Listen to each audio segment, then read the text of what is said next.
하나님의 말씀은 요한복음 14장 1절에서 12절 말씀으로 제목은 하나님의 백성은 마음에 근심 안 합니다 라는 제목으로 은혜를 받고자 하겠습니다.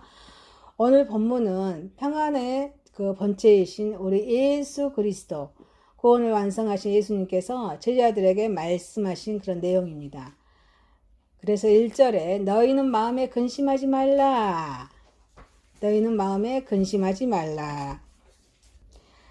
구원을 완성하신 예수님의 이 말씀은 공고가 아닌 명령입니다. 우리가 불안의 시대인 현대를 살아가면서 성도들에게 크나큰 위로의 말씀이 됩니다.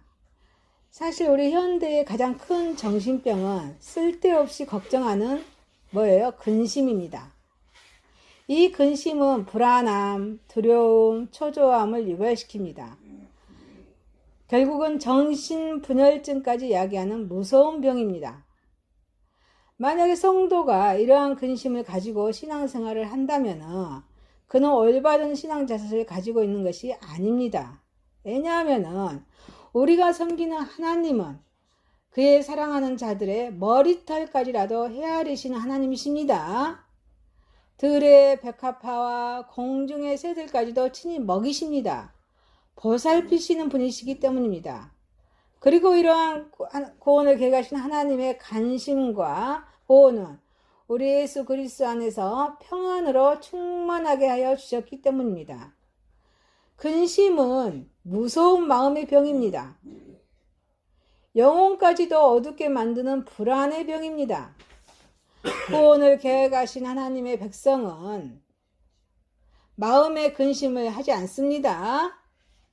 근심이 생기는 원인입니다. 자신의 의지나 능력으로 해결할 수 없는 일이나 문제 등을 만날 때 근심이 생깁니다.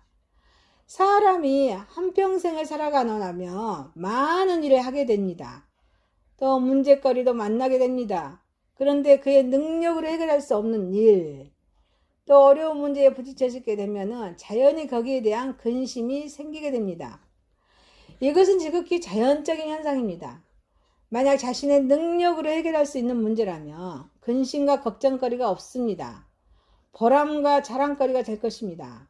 즉 근심은 자신의 능력으로 감당할 수 없는 그 무엇과 만날 때 생기는 것입니다.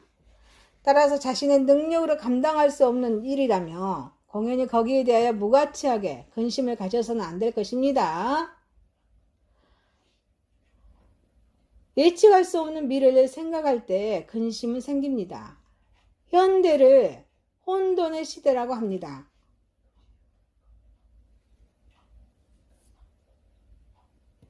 바로 몇 시간 후의 일을 예측할 수 없는 것이 현대입니다.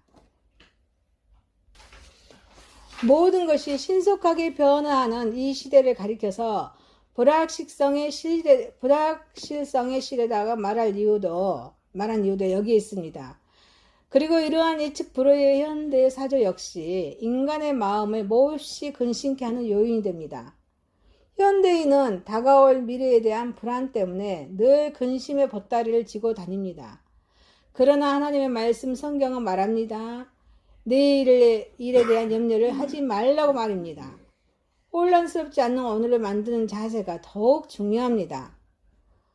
어떤 의미에서는 내일이란 존재하지 않습니다.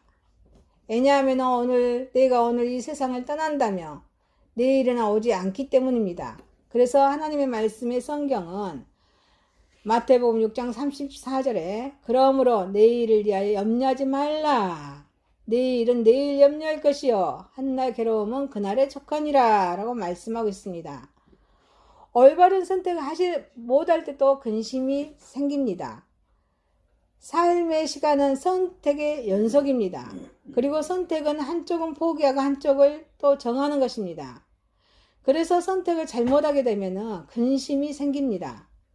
가령 내가 선택이 그 무엇이 잘못되었다면 나는 내가 선택한 그 무엇으로 인해 근심하게 됩니다.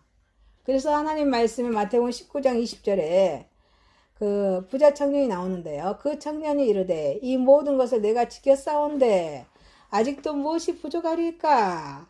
이 말씀에 보면은 부자 청년이 말씀에서 등장합니다. 그 부자 청년은 영생이냐 재물이냐 이 선택에서 재물을 선택합니다. 그래서 근심하면서 돌아갑니다.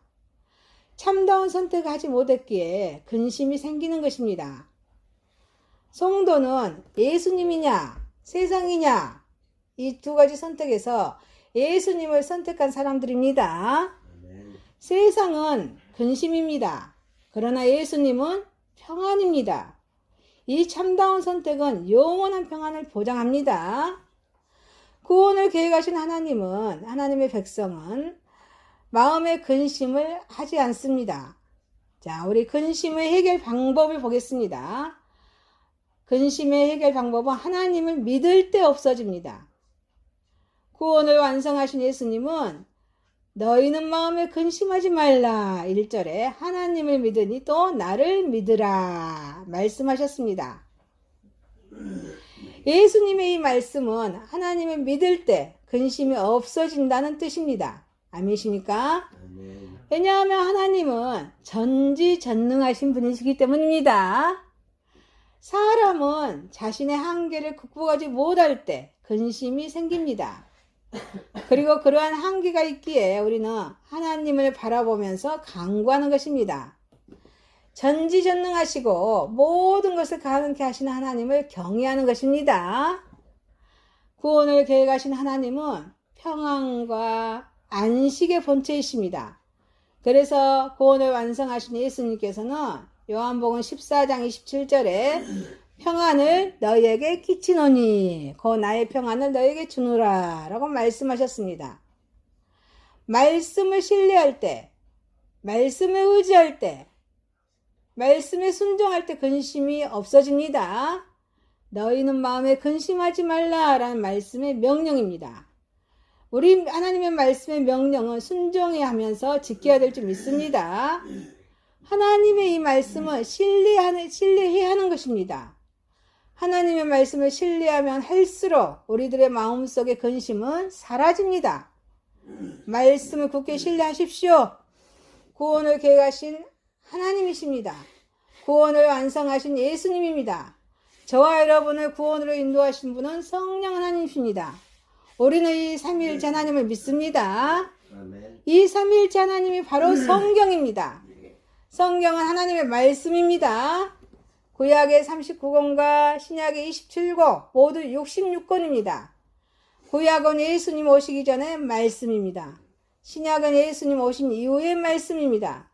구원을 계획하신 하나님께서는 이러한 자의 인생을 평안과 안식으로 영원히 인도하실 것입니다.